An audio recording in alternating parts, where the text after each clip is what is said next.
Hey there, Ulti Zeta here. Welcome back to more Let's Play Pokémon Scarlet. In the last episode, we did Gym Leader refights, and in this episode, we're going to activate tournament time because it's important that we tournament. Get a tournament all over this place. Tournament chocolate chip. Hi, Geeter. Do I enjoy being surrounded by books? I think it's weird to have a library in an entrance hall. We'll say that much. Books are neat. I can't hold them anymore.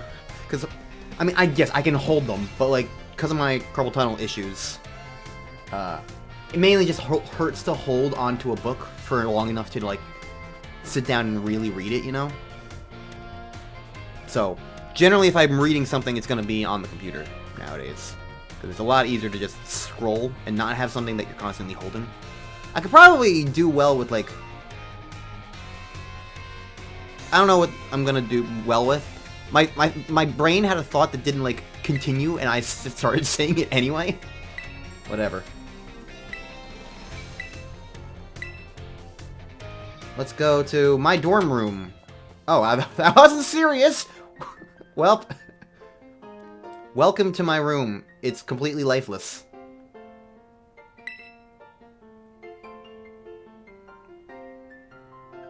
I have no personality. Is this room what helped nurture your potential as a champion? No personality? No.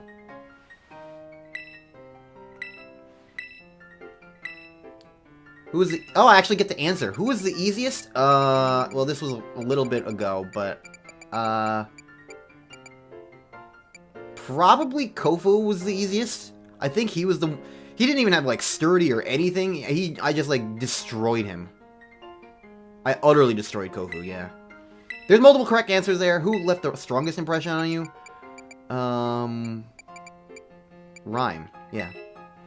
Of course I'd say Rhyme. Who gave you the most trouble during battle? Oh, that wasn't... The impression question wasn't that? Oh, honestly, Rhyme probably does leave the biggest impression anyway, so it's whatever. Who did I like the most? Iono.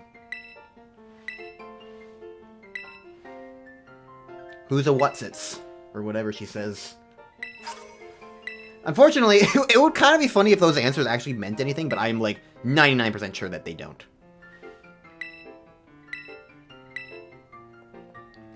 I think this is something I was thinking about recently.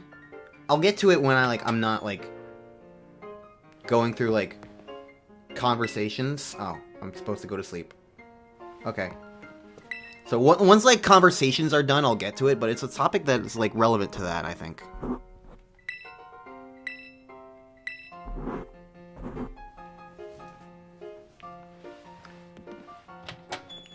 Hi. Academy Ace Tournament.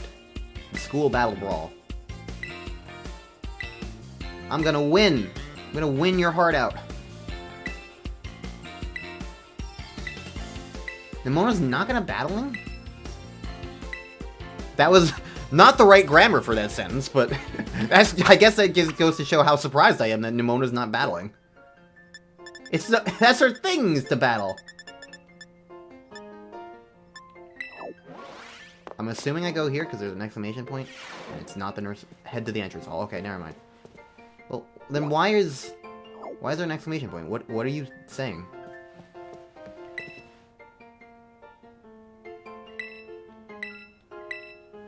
I'm going fine. Go unsupervised into the world. What is this? What does Chugi mean? I'm as clueless as you. I never heard this word before.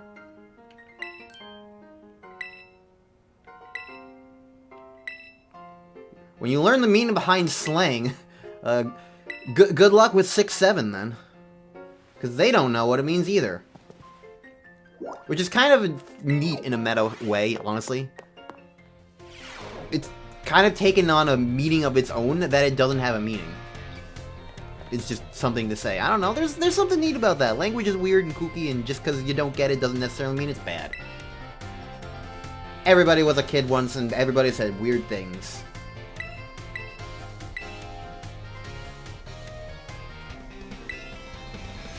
Bonus will be random, and only winners will advance.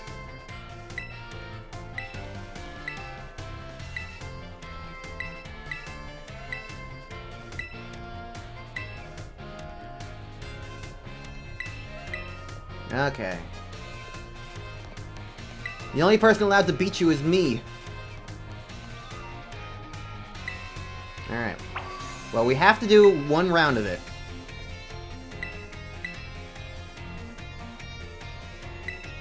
So. Alright, so the topic that I was going to discuss will... There's a cutscene. Sure. Everyone is here.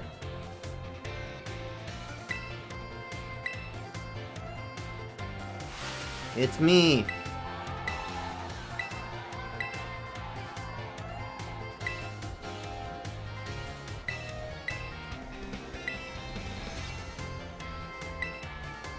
Look at all these nameless people and then Ren teachers, I guess.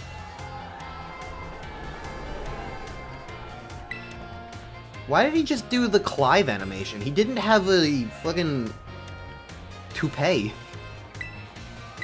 I'm fighting Arvin, okay.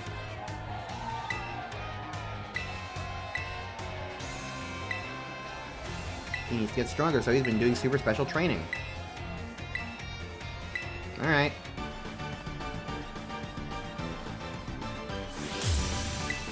I don't know how strong you're gonna be, but let's find out together.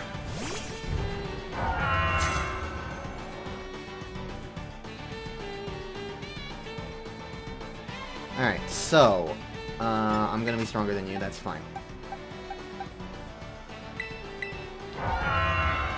My thought process recently was something about, like, it's mainly just thinking about, like, how dumb,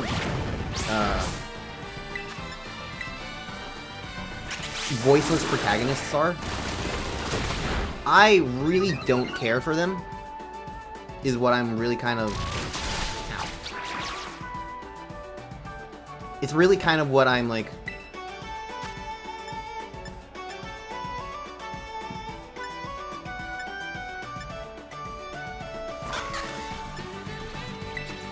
I think voiceless protagonists are frustrating because they don't... It doesn't feel engaging, because, like... I can't really see a situation in which it's just beneficial to have a character just not speak when spoken to. Like, there are situations where it's understandable to have a voiceless character, like... I guess the thing is, like, it never makes it better to have a voiceless character, I guess.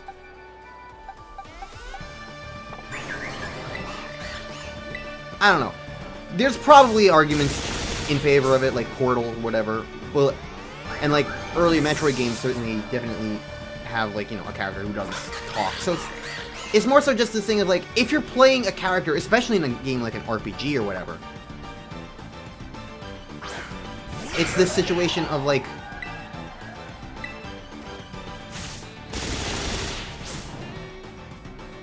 I don't feel, in the case of Pokémon at least, I don't feel like there's any advantage to them choosing to make a character who's like, this is an actual character with a role in the story, but then they're just like this set. They're this sensation of, like, oh, but, like, they don't speak, they don't really exist, they're not a character on their own, they're supposed to be you.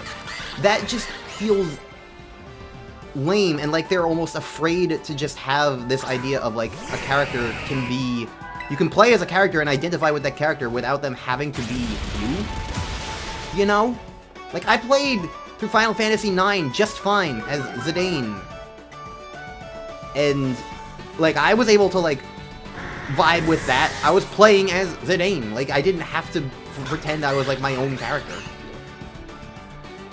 And I feel like that's, like, an important aspect of, like, characterization, because, like, if you're going to have a character who's supposed to be you,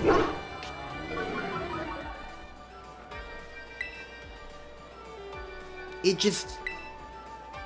rubs me the wrong way to have that character just be so voiceless.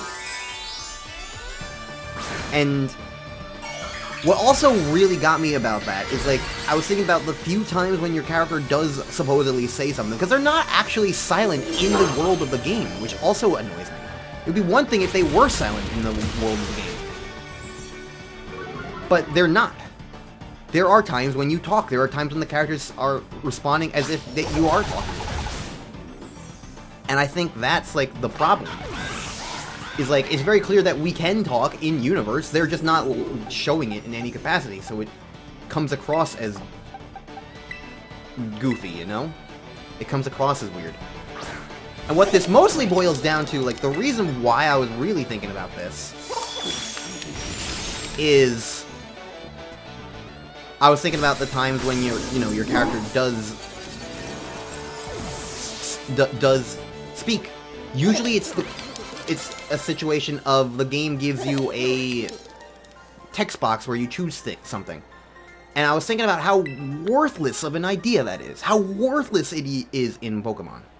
Because it doesn't change a goddamn thing. Most of the time, it's like, at most, it might change the response of one scene. You're fighting this guy.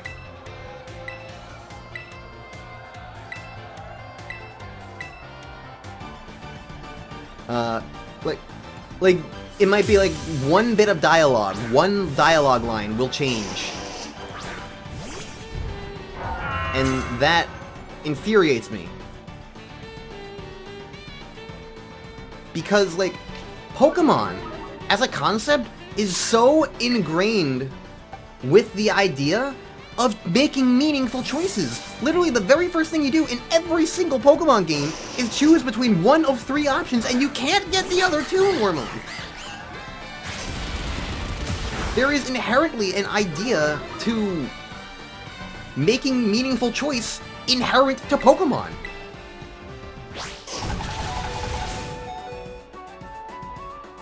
That's what Pokemon is all about. So it really pisses me off that there's so often in the games just like this moment of like, hey, by the way, make a dialogue choice here. And it never means anything. If you're going to have dialogue options, then I really, really think the best thing they could do is make those options meaningful. I don't know exactly what they would do, but there is ways in which they could do that. Ways in which, like, your dialogue could mean something to how the other characters react to you. Maybe you get special Pokemon for something. I don't know. There are ways to do it, is the point. I'm not a game designer. They could create something so long as, like, they were actually, like, considering what it could actually mean.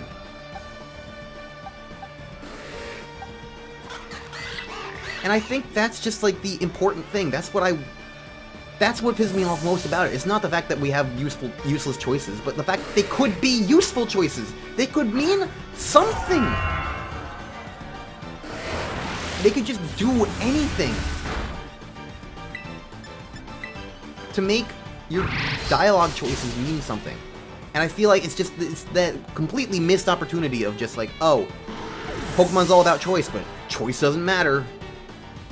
In these particular instances, it's just awkward and frustrating, and I really, really hate it.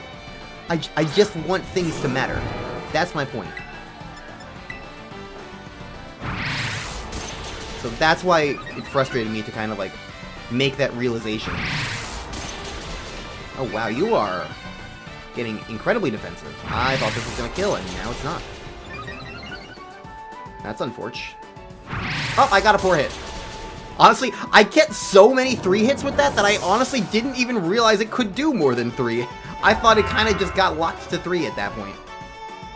I was getting so...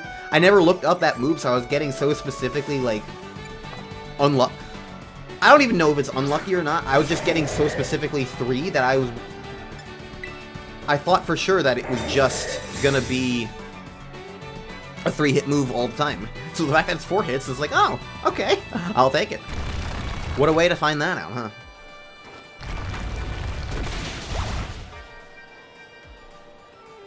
Ice Punch.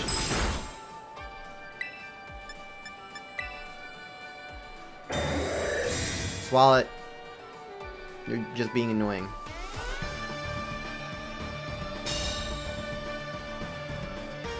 Sorry, now all I'm thinking about is Galaxy 2. And God, I cannot believe they're reselling that game for fucking $40 goddamn dollars. Or $35 with the God. Nintendo pricing is fucked up and I hate it. I'm unimpressed with modern Nintendo. I'm gonna say that much. I know I'm playing this on the Switch 2, so you might be like, oh, you don't have a room to speak. I don't know. I think the Switch 2 itself is a perfectly fine product, especially in the sense of like looking at it as a Switch but better rather than a complete full successor, necessarily. Especially right now with how many like cross-generation things exist, like EA and Kirby and Zelda games and Metroid Prime 4 and whatnot. But as a thing that's like the Switch 1, but it runs games better, I think it's been pretty effective in that respect. I don't dislike the Switch 2 in that sense. And I don't personally think it's crazy overpriced. On paper. Maybe necessarily in, like, the landscape, and definitely it's more expensive than other Nintendo consoles, but it's also more powerful. Or at least, more powerful enough. It's mainly, I'm talking about, like, the games that bother me. And I guess accessories, too, because, like, fucking, what, $80 for a controller is kind of ridiculous? I feel like a controller should be $30 and no more. No more expensive than that. I understand having to pay for one, but, like, holy shit. I don't know why he's getting yelled at. I'm not really listening to this guy, because I don't really care about him or know anything about him, and... Dendra, the bat. Okay, we at least saw you a little bit more. Because you're the one who did the fucking stupid-ass, like, awful dancing stuff in front of the emotion stuff. So now we can finally take our emotions out on you.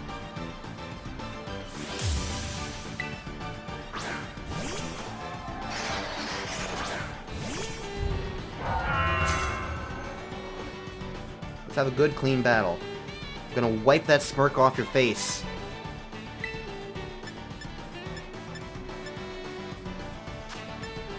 2 to 5 times in a row. So I just don't pay attention. I should find the loaded dice item. It's an item that makes it so that, like, you always have a higher... it's either, like, you have a way higher chance of hitting the highest roll, or you pretty much guaranteed to get it. I don't know. It's most effective on Tandem Mouse. But... I don't have a Tandem Mouse.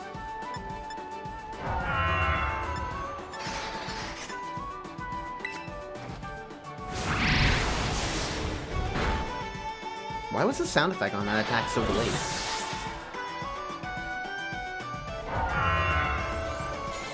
I don't know. Tauros!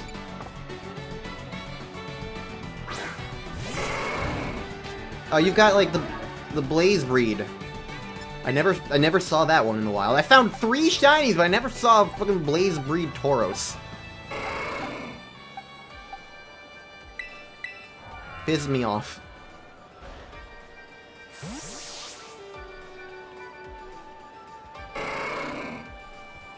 Hit me with fire, I dare you. That works too.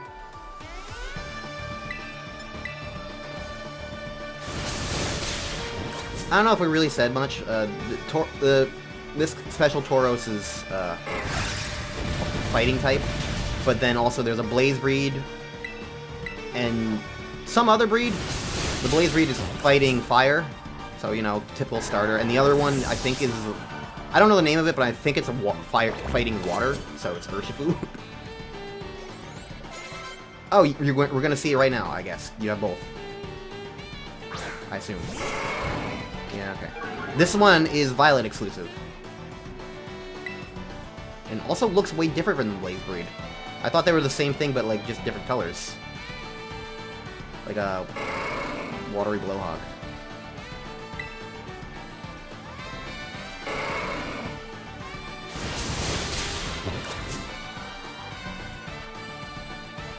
Honestly, it's fine if Zol dies, because Zol has experience that I don't really need, and I'm just kind of... I get healed at the end of every fight anyway, so it's totes fine. Totes but goats.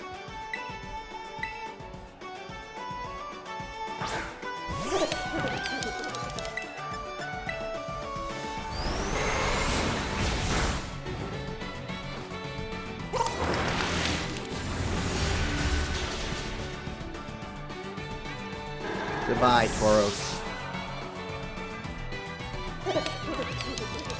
I'm gonna send out Metacham. Well, joke's on you, I got a shiny one. So mine's automatically cooler. That's how that works, right?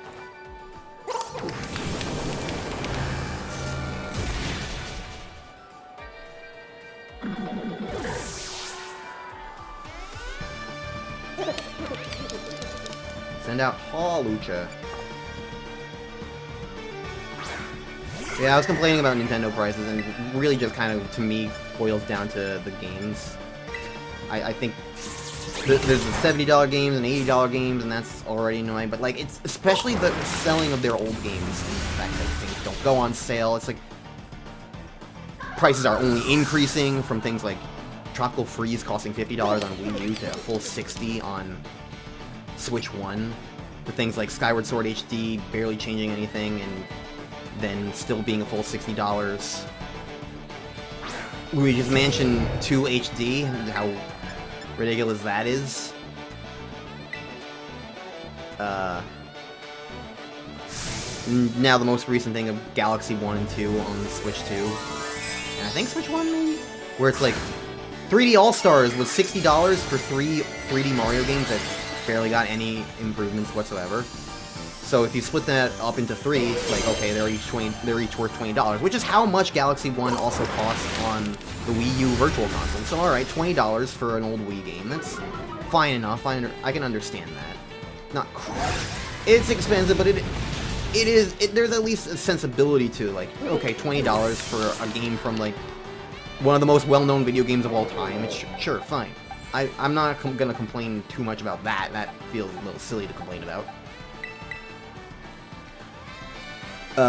But then this Galaxy 1, basically the exact same thing, more or less, on Switch 2 as a standalone package is now $40, or it's $35 if you get the $70 bundle with Galaxy 1 and 2, and that's just like, why did you get more expensive? The game is still the exact same thing! Things are supposed to go down in price, not up! It's just... it annoys me. It annoys me a lot. Not to mention the fact that I also don't like Galaxy 2, so it's not like... I'm not gonna get it. I'm not getting either. Anyways, am I fighting Gita? Unsurprising.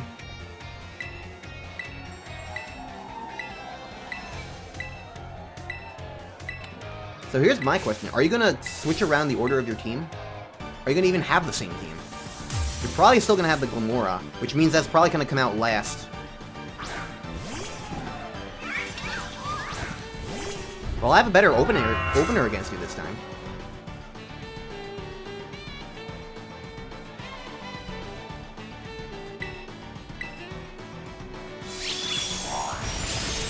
Super effective? Dazzling Gleam?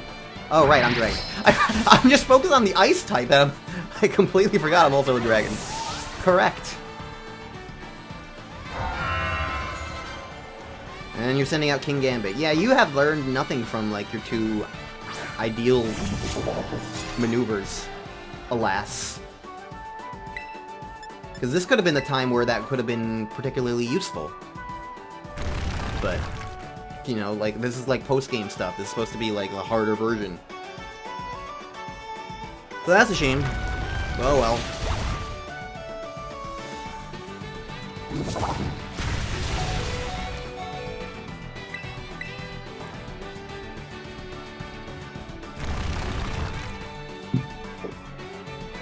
I should also say I'm not trying to shame anybody who's, like, happily playing the Mario Galaxy games or any other Nintendo game or anything like that. Your money, you can do whatever you want. I just think it's greedy of Nintendo to be constantly upping prices and to be selling old stuff at these, like, general, like, prices. Like, there's a sentimentality, I think they even talked about it before, how, like, they like the idea of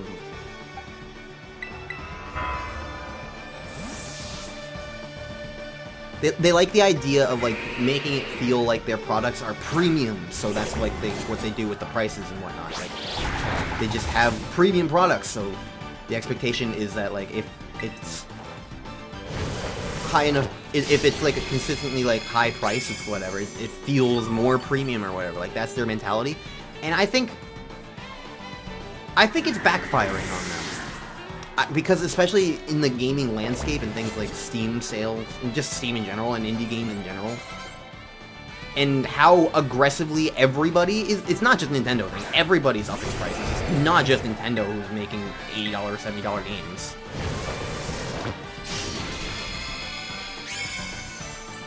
People just didn't expect Nintendo to adopt the idea of it, I guess. Or are more so afraid that Nintendo doing it is going to normalize it even more so than it already has been becoming a thing. Which is perfectly valid and fair. I think it's also just worth noting that, you know, it's not just Nintendo. People have this weird mentality of, like, expecting Nintendo to be above everybody else. They're a company just like everybody else. Just because you have nostalgia for them as a child, like, doesn't necessarily mean that they're perfect and they're never going to do you any wrong. They're gonna sell you $100 Virtual Boy games and you will like it, or you will not like it and rightfully complain. Hopefully complain, at least. Whatever. Point is, I forget what the point is. You can do whatever you want with your money, I just think they're being greedy. And I think companies in general are often greedy because they, at the end of the day, they just want money. That's what every company wants. That's what they want. Nintendo isn't a person, they're a company. There are people at Nintendo who are cool, and I am sure are perfectly creative and, like, they do nice things. I don't know. Like, I'm not, like, trying to shame the developers who work at Nintendo, although I do think there are directions that their games going oftentimes, especially lately, that I don't agree with. I'm not saying that they're bad people, but the company is a company, and that's not a person. And companies want money. That's what they're there for. That's what they exist. That's why they exist. You got rid of your poison type, so that didn't do a whole ton of damage like I hoped. But, you know, yeah, that's the thing. That's the thing. They're a company. Every company just wants to make money. Some of them just go about it more stupidly than others.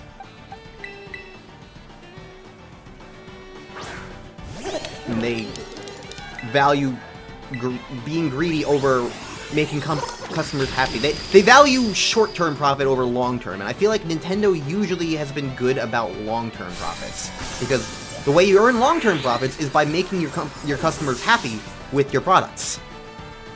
The happier they are, the more likely that they're going to keep coming back, and therefore, you want to make your customers happy if that's what you care about, if you want to grow your company, if you want to keep getting money.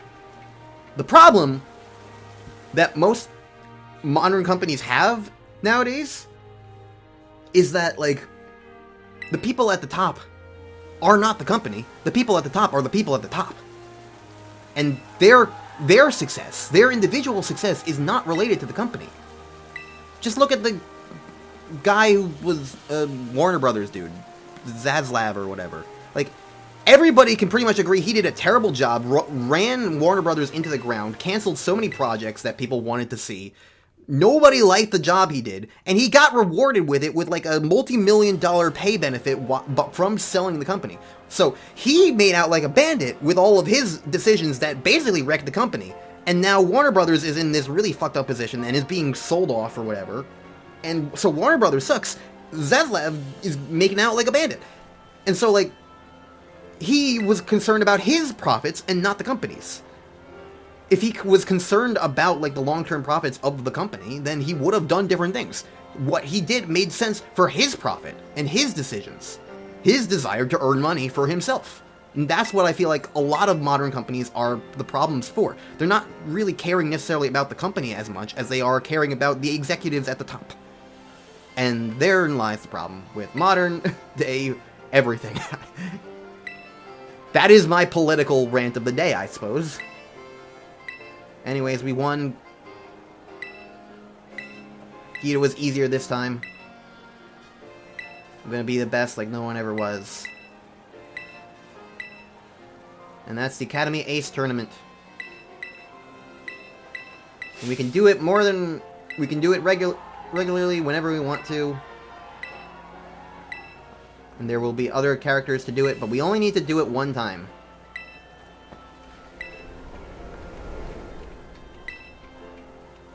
So that wraps that up.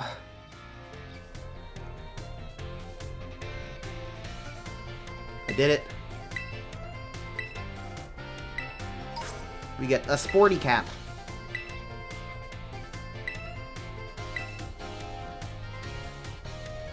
Just talk to Psyduck. You're cool. Your hair actually at least kind of works.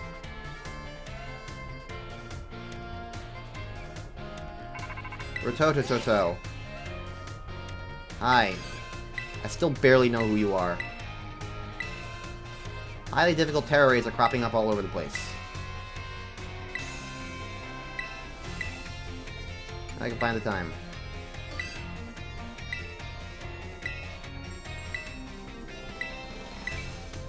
I don't think this isn't necessary. I think that's just a thing to exist.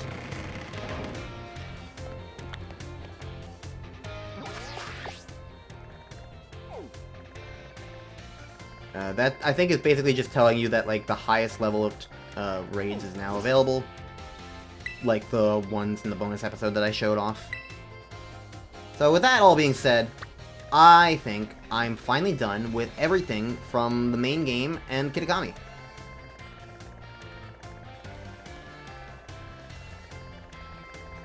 How do I, like...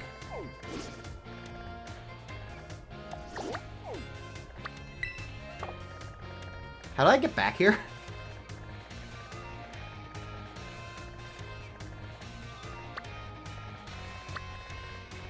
Ah, here we go. I was like, can I fly back? What's going on?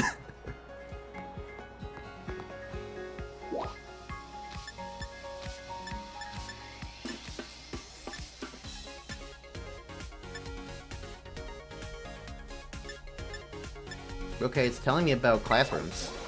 What's over here?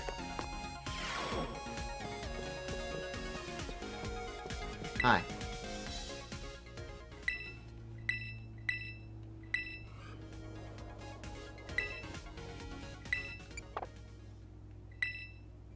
I don't know what you're like, but I'll say sure.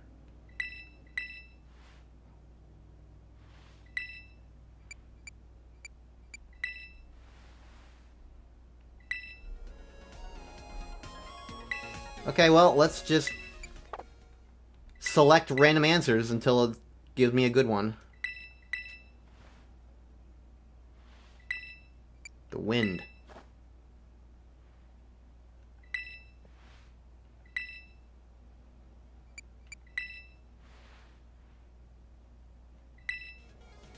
Okay, let's try the wind in my left hand then.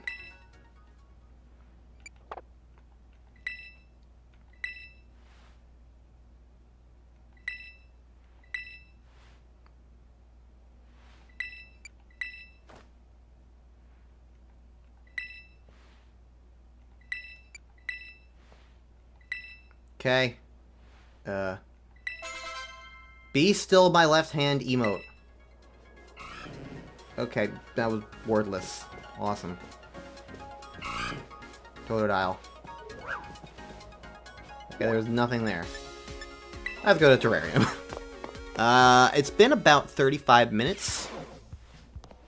So, I'm probably not gonna do too much. But I want to at least, like, get Blueberry Academy stuff a little started and situated. Hi! Hi! You're here now! What's up? Hi, Perrin.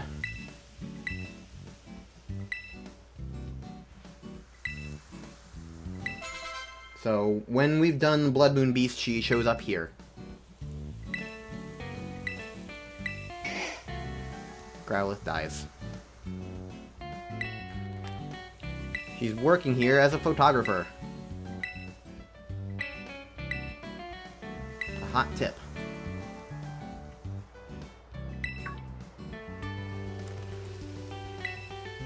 You'll snap candid shots. And we need 200 Pokemon in the Blueberry Pokedex. Luckily for me, I've already done that. Totally legitimately. I hope you enjoyed taking all those pictures, Perrin. It was hard work. It took me about 40 minutes of menuing. And we look at these photos.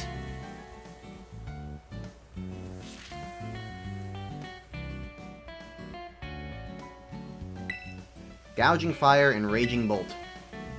Totally unknown Pokemon in totally unknown places.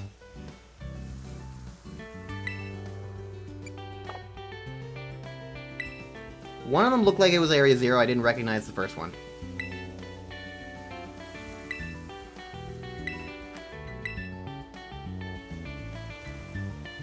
I'm probably just gonna look up these locations, but I want to at least, like... Let's see if I can look at the photos again.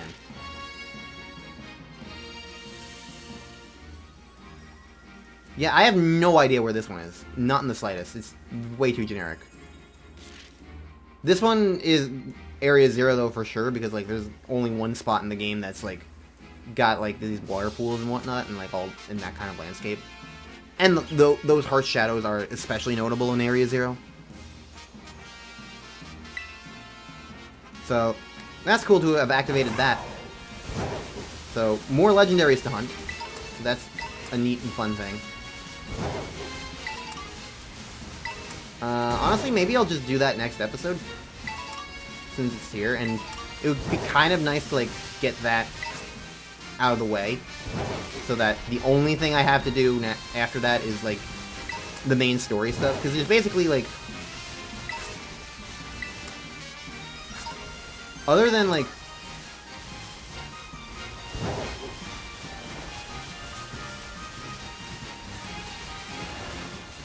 Other than, like... Other than those legendary hunts, there's pretty much nothing else present.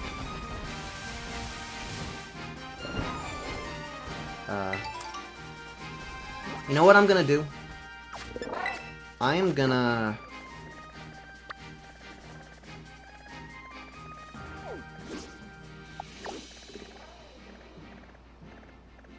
I'm gonna see if I can, like... For the rest of this episode, I'm gonna, like, just explore these biomes in a very basic way. And see if I can, like, unlock some fly points. I think that'll be a good thing to do. To just kind of have... To kind of have and make certain things easier, you know? But I can also get, like, a vague idea of, like, what's going on. Kind of like how in some of the older episodes I would, like... look around and, like, reach a new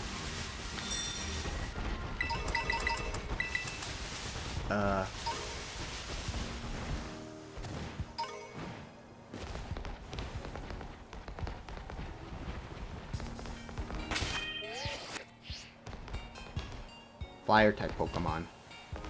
I would reach a new town.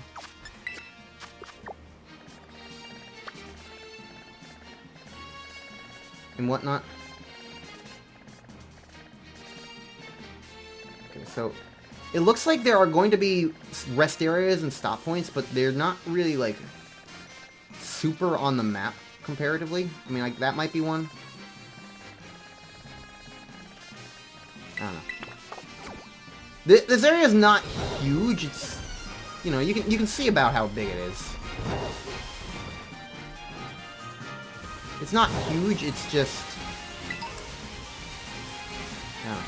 It is kind of surreal actually playing this area for the first time though, because like,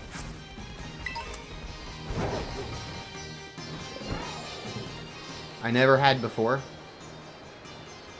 So it's like almost like this weird mystical spot that just didn't used to be it wasn't a thing that like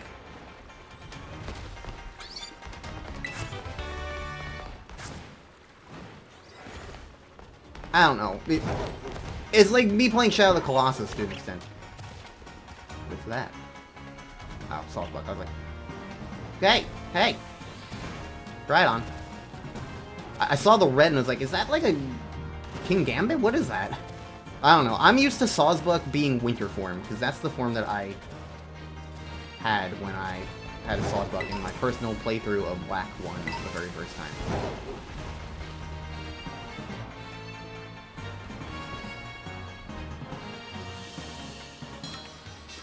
The key thing for me is, like, I'm just trying to find, you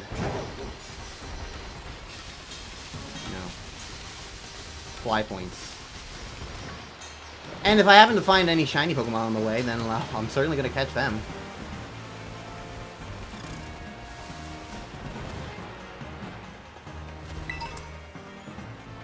I am definitely keeping an eye on all the Pokemon here, though, because I'll say a spoiler, because it's a spoiler that I got. It's one of the few things I really know going into this now.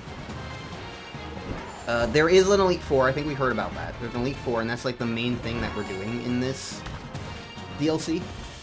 Is that there's an Elite Four to fight. And there's trials before each of those Elite Four.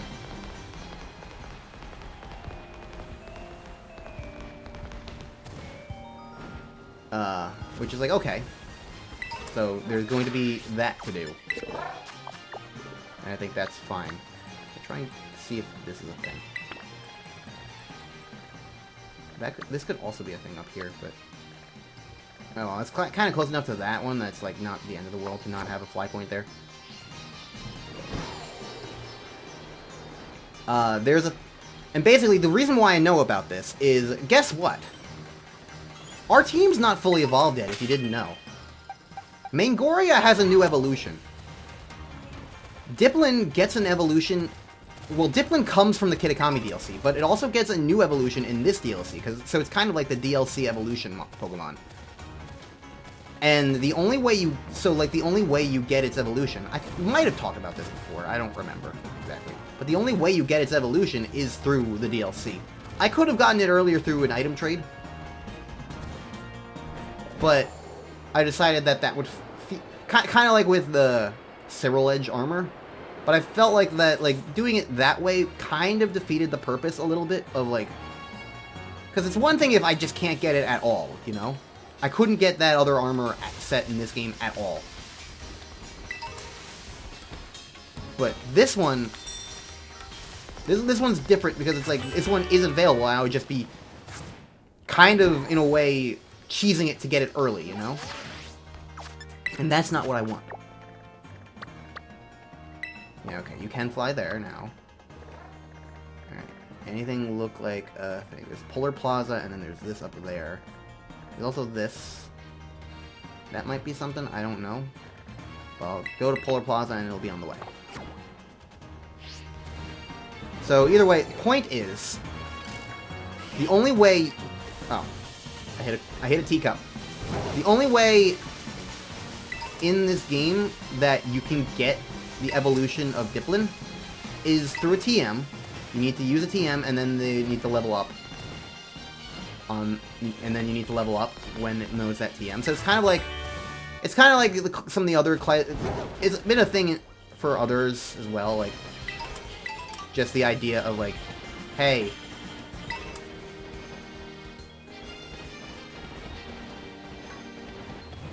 oh.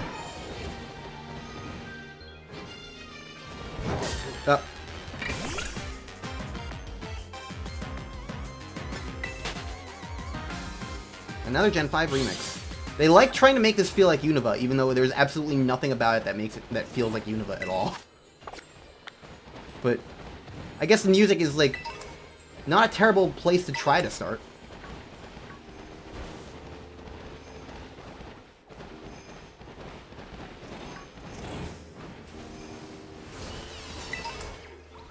Either way, my point... You know what? Here, I'll even kind of show off what the point is.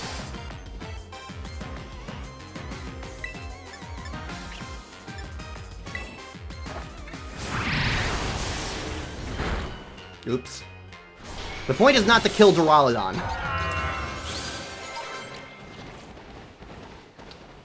The point that I'm trying to make is that there is...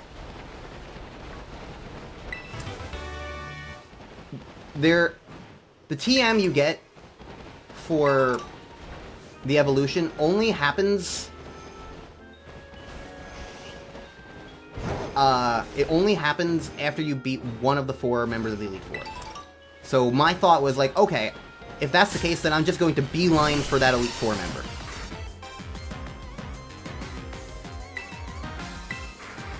You know, I think that would make sense, to beeline for that Elite Four member.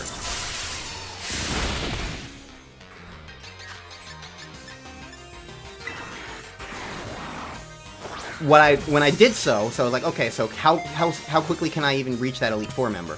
The answer was, you can get there basically immediately, but there's a thing with their trial, because, you know, there's trials before each Elite Four member, and it's different for each Elite Four member, and the one, it's kind of like the gyms in that sense. There's a thing that you basically need to do in order to fight a gym, in order to fight an Elite Four member. And the specific task for the one Elite Four member who has the evolution item for Dipplin is that you need to fight them, you need to fight the trainers before them with a team made entirely of Pokemon from the terrarium.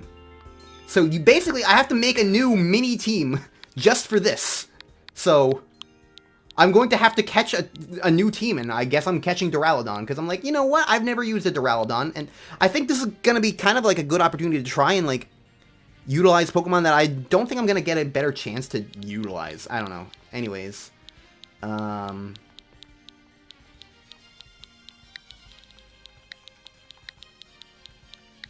Welcome to the team briefly, Macy.